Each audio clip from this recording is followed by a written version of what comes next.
ময়মনসিংহের মুক্তাগাছা পৌরসভায় 2025-2026 অর্থবছরে প্রস্তাবিত বাজেট ও 2024-2025 অর্থবছরের সংশোধিত বাজেট ঘোষণা করা হয়েছে। সোমবার 30 জুন দুপুর 12টায় পৌর ভবনের মিলনায়তনে আয়োজিত অনুষ্ঠানে স্থানীয় পৌর প্রশাসক ও উপজেলা নির্বাহী কর্মকর্তা আতিকুল ইসলাম আনুষ্ঠানিকভাবে এই বাজেট ঘোষণা করে। ঘোষিত বাজেটে মোট আয় ধরা হয়েছে 84,77,361 টাকা 51 পয়সা। মোট ব্যয় প্রাকলন করা হয়েছে 76,99,26,800 টাকা।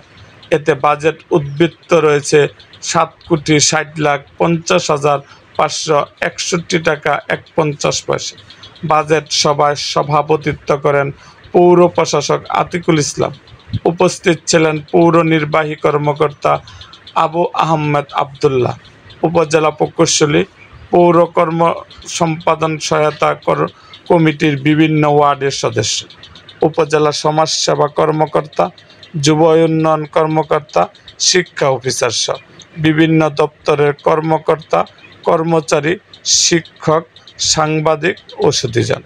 স্বাগত বক্তব্যে প্রশাসক আতিকুল ইসলাম বলেন, পৌর নাগরিকদের উন্নত সেবা নিশ্চিত করতে হলে রাজস্ব আদায়ের সহযোগিতা প্রয়োজন।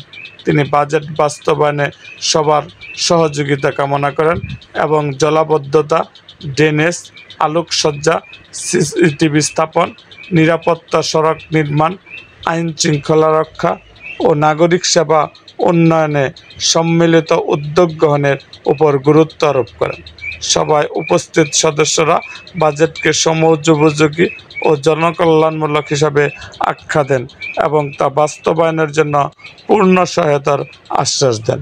এরকম আরও ভিডিও পেতে এবং মুক্তাগাছার নানা ঘটনা ও ইতিহাস জানতে আমাদের মুক্তাগাছার ইতিহাস মিডিয়া ইউটিউব চ্যানেলটিকে সাবস্ক্রাইব করুন এবং পাশে থাকা বেল আইকনটি বাজিয়ে দিন।